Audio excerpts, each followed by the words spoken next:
Spirit cleanses, renews, and gives life to the soul. He regenerates the spirit dead in sin and satisfies the deepest longings of our souls.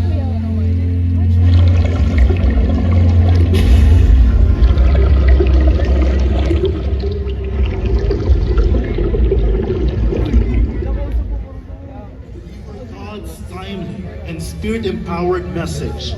Let us welcome the man of God, the prophet of the nation, the president and spiritual director of the Jesus Lord Church worldwide, our beloved Bishop Ronald Eddie C. Villanueva.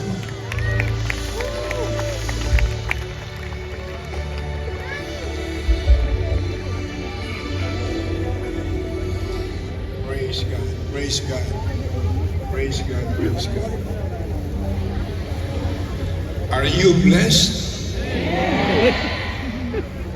Ako, ayoko nang tumayo dun sa aking upuan eh. Sama ko sila Justice Efren, Brother Benko, sila Bishop Leo. Ayoko na. Kasi kaninang umaga, nangusap ang Diyos sa akin. Nangusap po ang Diyos sa akin kaninang umaga sa aking devotional prayer.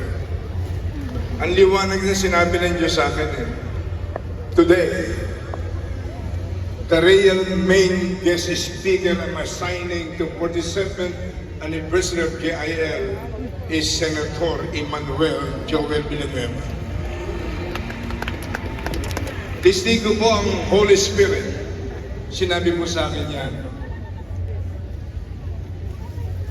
Tapos tumawag si Pastor Deji tungkol sa press statement. Umiiyak siya. Yun din pala sinabi ng Diyos sa kanya. Okay na. At nakita po natin, magsishare lang si Joel ng gustong ipashare ng Diyos sa kanya.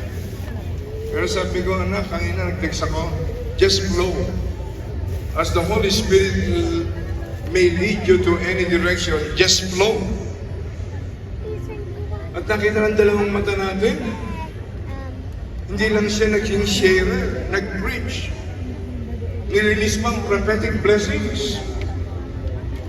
Kaya I am exceedingly blessed. Are you also?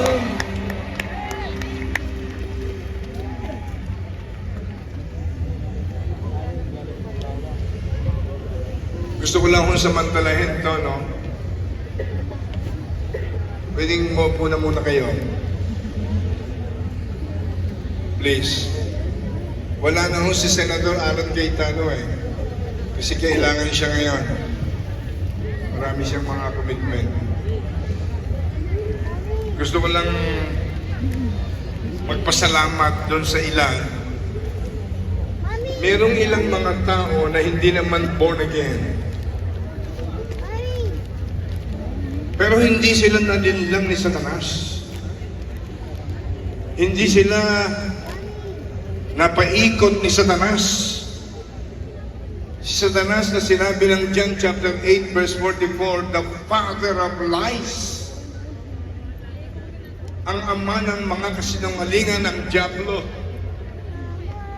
Sinabi sa John chapter 8 verse 44.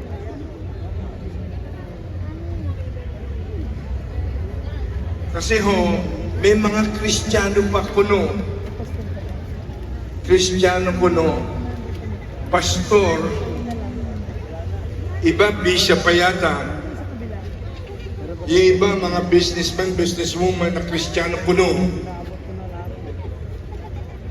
Abay, narinig lang yung planted witness. Narinig lang yung planted witness na ilang engineer, 2 engineers ng Department of Public Works and Highways na si Senator Joel Villanueva ay involved sa skandal. Saan makikita ang pangalan? Sa GAA. Ano yung GAA? General Appropriations Program. Doon sa hearing, hawak-hawak ni Senator Joel yung makapal na libro ng GAA at sinabi niya doon sa acting chairman noon ng Reform Committee, nandito raw ang pangalan ko. Ito, binasa ko lahat itong makapal na libro ng GAA or General Appropriation Act. Wala akong makitang pangalan ni Senator Joel dito. Ibigay mo nga dyan sa assistant engineer na yan. Hindi pinansin ng chairman ng Ribbon Committee noon. Kasi nakapokus ang taong bayan sa television eh. Mapapahiya. Binago. Hindi pala sa GAA. Doon pala sa NEP. National Expenditure Program, NEP. Hinanap sa NEP. Wala rin ang pangalang Joel Villanueva. Baka doon sa unprogrammed expenditures. Nag-testify ang USEC ng Department of Budget and Management. Nag-testify ang ilang mga senador, yung unprogrammed expenditures, ang may hawak lang nun ay Office of the President. Kasi ang sobra yun eh. Sila lang ang nakakaalam kung sino ang bibigyan ng mga releases. Walang makitang resibo, ebidensya kay Senator Joel Villanueva.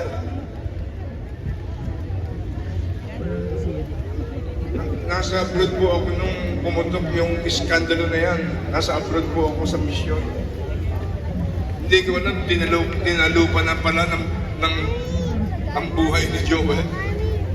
Si Joel hindi naman nagsasalita sa akin. Dahil ikatiting na katotohanan, walang lahat ng paratang sa kanya, kaya hindi siya natitinag. Bagamat nagsabi ng kanyang buding may bahay, nangayayad yata. Siyempre. At yung anak niya ay medyo napapahiya sa eskwelahan. Isipin niyo, born again kuno. Ang sabi ko kay Joel, tandaan mo to. May lesson po rito eh. Kaya bago ako mag-segue sa ating team, bigli lang ho, dahil gusto ko mag-swimming tayo ngayon sa Holy Spirit at pumaksak ang lahat ng himala ng langit dito sa lugar na ito bago tayo magtapos. Sabi ko kay Joel, merong old adage or maxim, when you are in crisis, when you are being accused falsely, you do not need to struggle to explain yourself to your enemies. Hello, Katie. You do not need to struggle to explain yourself to your enemies. Hindi ka dapat mag-struggle na paliwanagan ng iyong mga kaaway. Why? Kahit gaano kaganda ang paliwanag mo ng katotohanan sa iyong kaaway, your enemies will never accept your explanation because their hidden motive is to destroy you because of their envyings and jealousies. Also, you do not need to struggle to explain yourself to your friends. Hindi ka dapat magkaroon pa ng partner struggle at magpaliwanag sa iyong mga tunay na kaibigan. Because your genuine friends do not need your explanation. Because they know you. They care for you. Pero yung mga kaibigan, naghihintay pa ng explanation sa iyo, you do not deserve these people to be your friends. Kaya nais ko hong pasalamatan yung hindi evangelical Christians, pero tumindig sa Senado. Si Senator Ronald Bato, na hindi naman evangelical. Ang sabi niya, doon sa isa sa mga planted na testigo na tinakot, hindi ko malaman kung sinong tumakot, pati pamilya niya, asawa niya, sinasabi doon sa Bulacan, tinakot siya. Papatayin yung asawa at mga anak niya. Kaya wala siyang magagawa. Nakarating sa amin yung balita na yun. Kay totoo yun, kay hindi. Ang sabi ni Senator Ronald Bato, sabihin mo, humingi ba?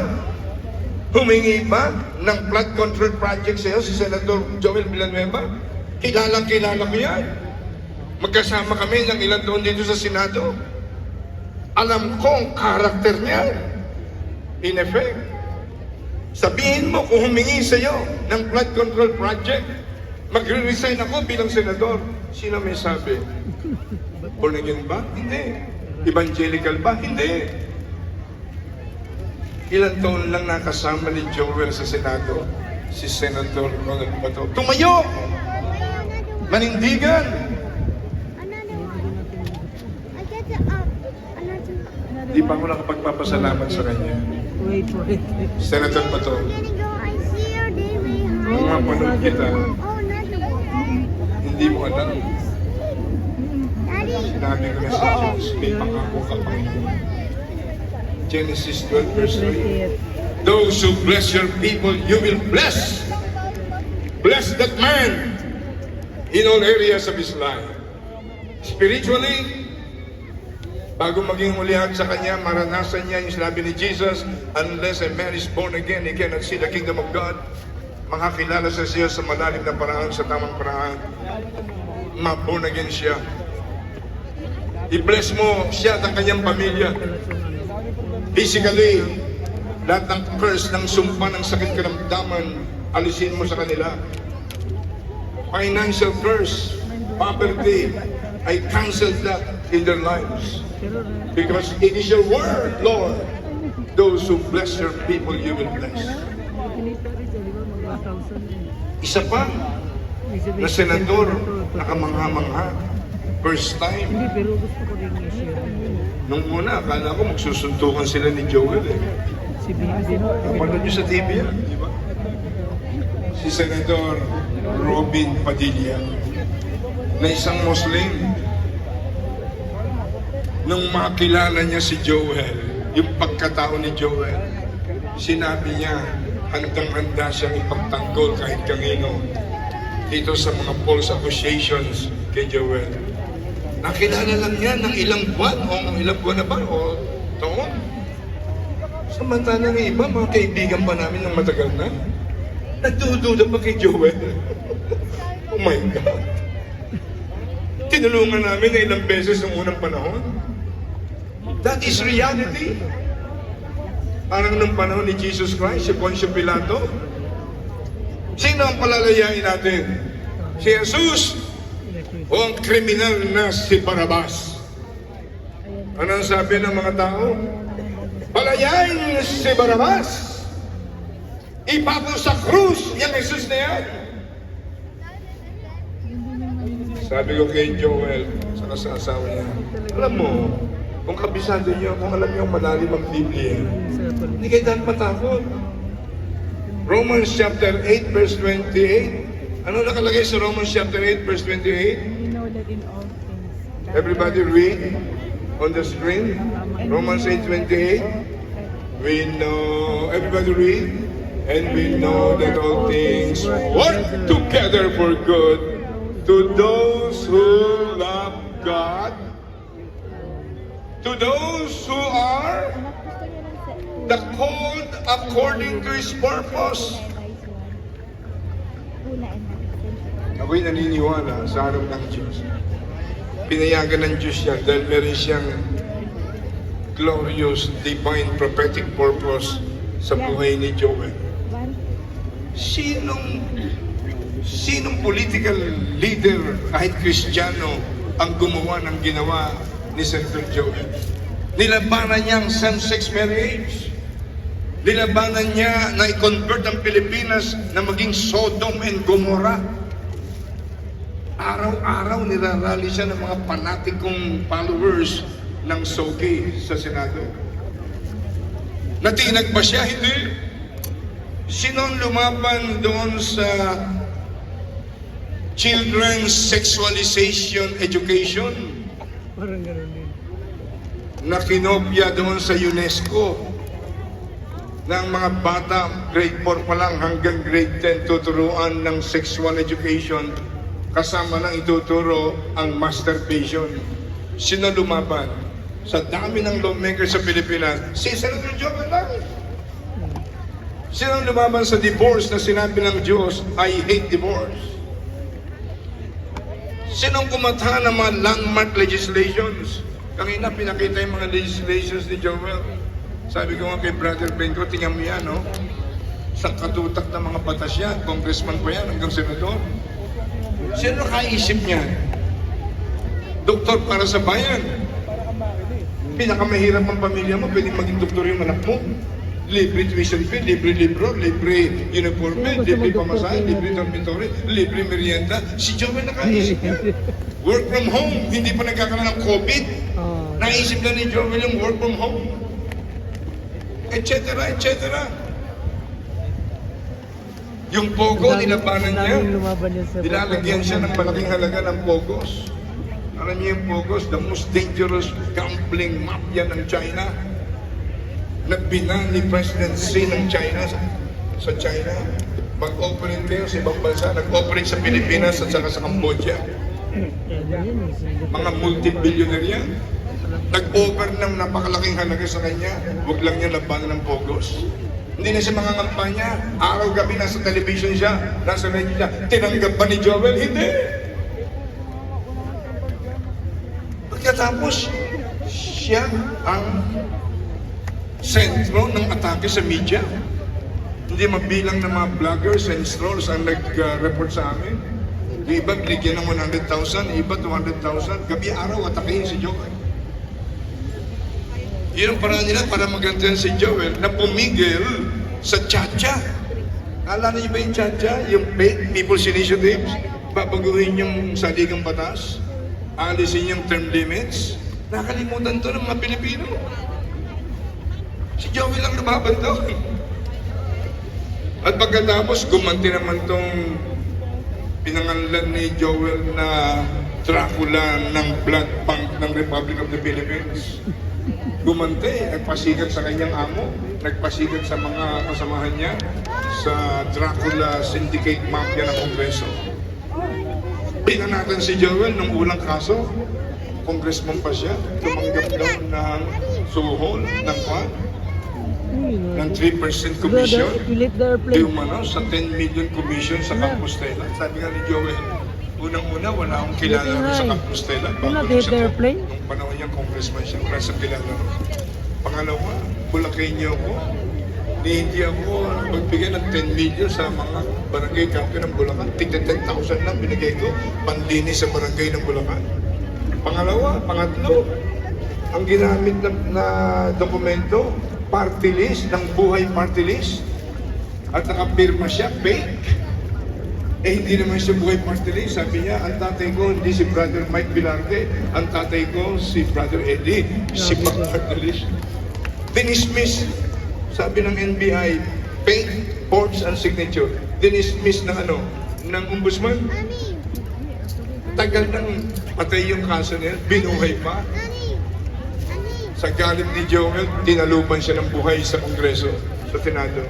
Lahat ng corruption niya, nagbigay ng ilan. Involved ka sa ganito. True or false? True. Involved ka sa ganito. Involved ka sa ganito. Kaya ang galit nila ng Dracula Syndicate Mafia ng Kongreso, ang galit kay Joel, lampas ang langit. Nung bumaha sa Bulacan, pagkakataon nito, para makaganti tayo sa Joel na yan. Natuklasan namin, itong Dracula na ito pala ay naglagay ng 334 billion sa lalawigan ng Bulacan. Dinistribute sa lahat doon. Tapos palalabasin, taga Bulacan si Joel. Ni isang pera wala siyang. Anyway. Hanggang ngayon, walang makita ibigay sa kanya. Pero mayroong ilang naniwala na yung marami na mahilig maniwala sa sabi-sabi, walang bait sa sarili. Pasensya na kayo. Sinasabi ko lang ito dahil gusto kong pasalamatan yung mga taong hindi ko akalain na maninindigan sa katotohanan at katarungan. Si Senator Ronald Bato at saka si Senator Robin Padilla. Donald Trump. Kasama nila Alan Cayetano. Ilan sila? Tungkulin kong give honor to him, honor is due. By the way, is your God dead? No! Is your God dead? No! Pwedeng tumayo tayo lahat sandali. Glory to God. Hallelujah. Raise up your hands. Hallelujah. Ang purpose natin dito ay malaman ng sambayanang Pilipino. Romans chapter 10 verse 9. Everybody read. You declare with your mouth and believe in your heart.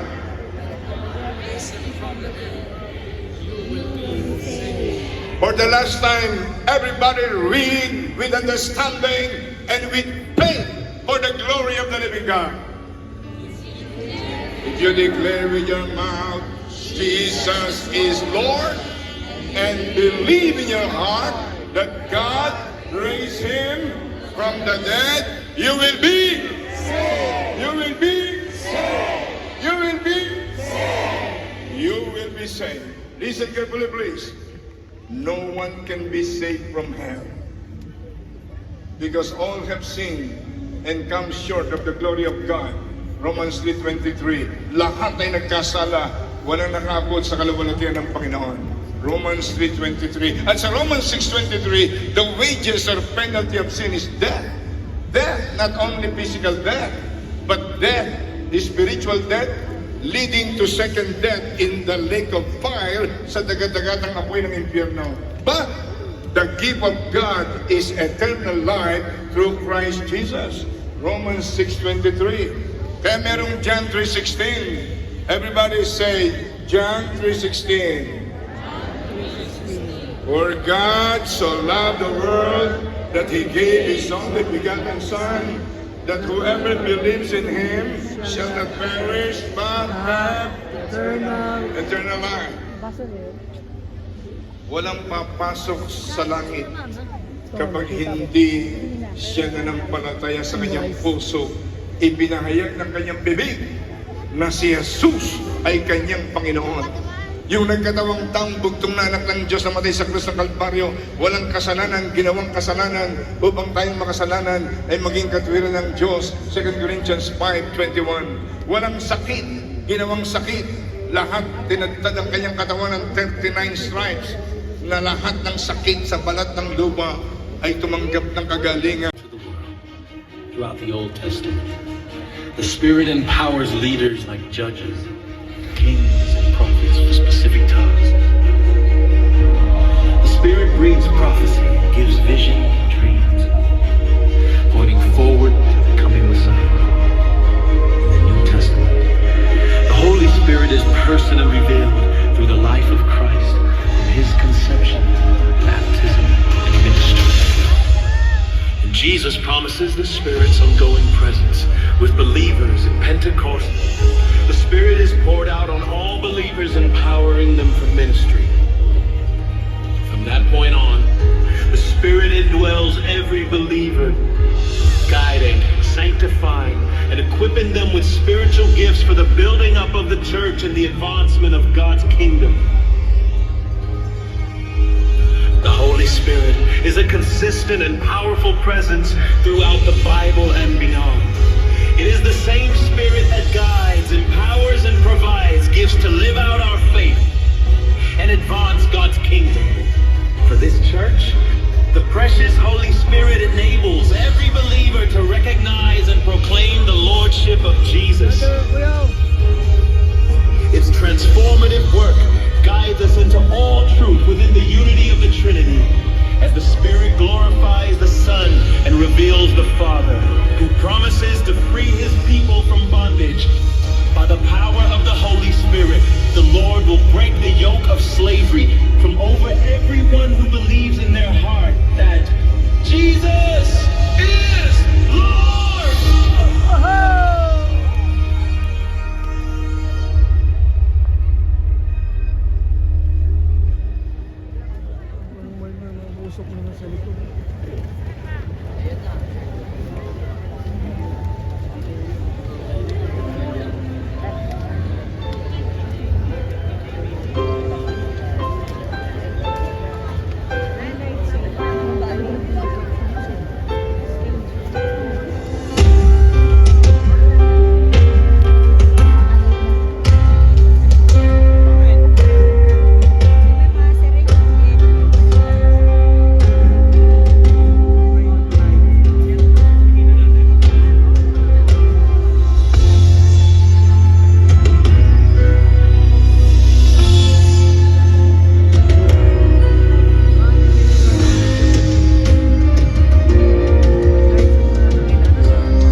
nanalo siguro yan. Kasi nang-iisip natin yung unang concept eh.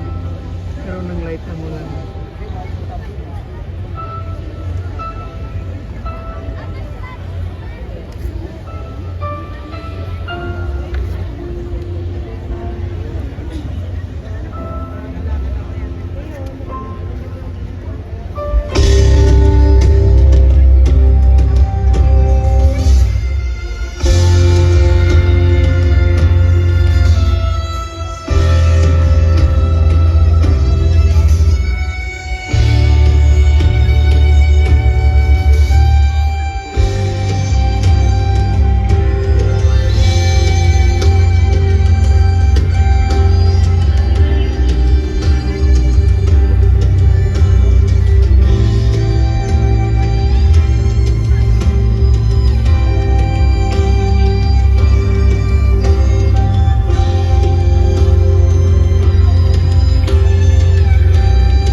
Kapag ang dilim ay tila bumabalot sa ating bansa at ang kasinungalingan ay tinatanggap na katotohanan, lalong nagiging mahalaga para sa ating simbahan na bumangon at magsilbing ilaw po ng sanlibutan, kagaya po ng ating Panginoong Jesus na siyang tunay na liwanag. At this juncture, we welcome back on stage JIL's Apostolic Family, the Villanueva family, Bishop Brother Eddie Villanueva, Mayor John Villanueva, Senator Joel Villanueva, and Pastor Jovi Villanueva Binanga to lead us in this prophetic act that will surely resound and echo throughout our beloved nation and all over the world. Praise the Lord.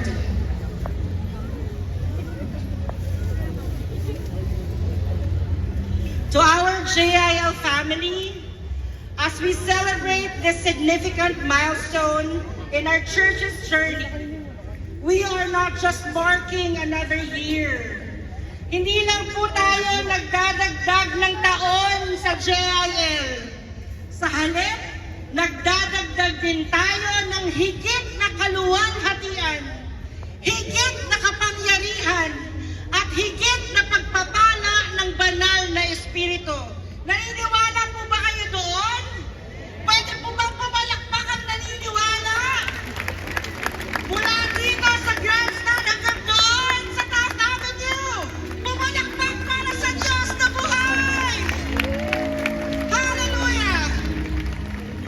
While the devil is busy spreading lies, greed, despair, and hopelessness, we JIL people stand united in spreading the light of Christ, the spirit of truth that destroys the works of the darkness.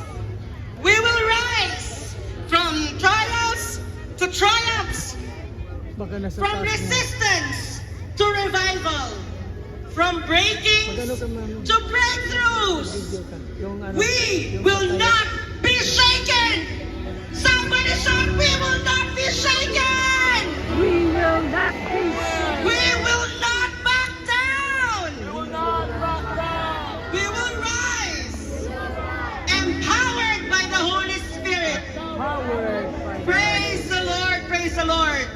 Sa pagdako po natin sa prophetic gesture ngayong gabi, inaanyayahan ko po ang lahat na makibahagi dito man po sa Luneta Quirino Grandstand, maging sa lahat ng naaabot ng live TV at ng ating live stream, be a part of this historic moment.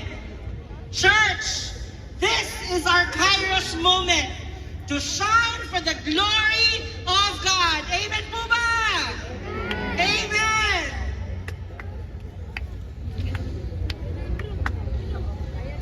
Para po sa ating prophetic gesture, panghawakan po natin Cellphone. ang makapangyarihang salita ng Diyos. Sa John chapter 1 verses 1 to 5. I am the light. In the beginning was the Word, and the Word was with God, and the Word was God. He was with God in the beginning. Through Him, all things were made. Without Him, nothing was made that has been made. In Him was life, and that life was the light of all mankind. The light shines in the darkness, and the darkness has not overcome it. Tumayo po tayong lahat as Brother Eddie leads us in a prayer. Po tayo lahat sandali. Magkaisa po tayo rito sa ating prophetic gesture. Raise up your hands. Dakilang Diyos amang sumasalangit, ikaw may sabi, one can chase 1,000, but two can put 10,000 to flight. Ikaw ang may utos, Panginoon, that we should be united as one, as the Father and the Son are one. Kaya, Panginoon, ikaw rin ang may sabi, in standing for truth, justice, and righteousness, we must have the boldness of the Lion of Judah. At higit sa lahat, iniwan mo sa iyong mga anak ang Great Commission, the passion to spread the gospel of love and salvation of Jesus all over the world. We are now releasing, Lord, prophetically, the spirit of unity among your people. In the mighty name of Jesus, I rebuke the spirit of division. I rebuke the spirit of rebellion. I rebuke the spirit of disunity.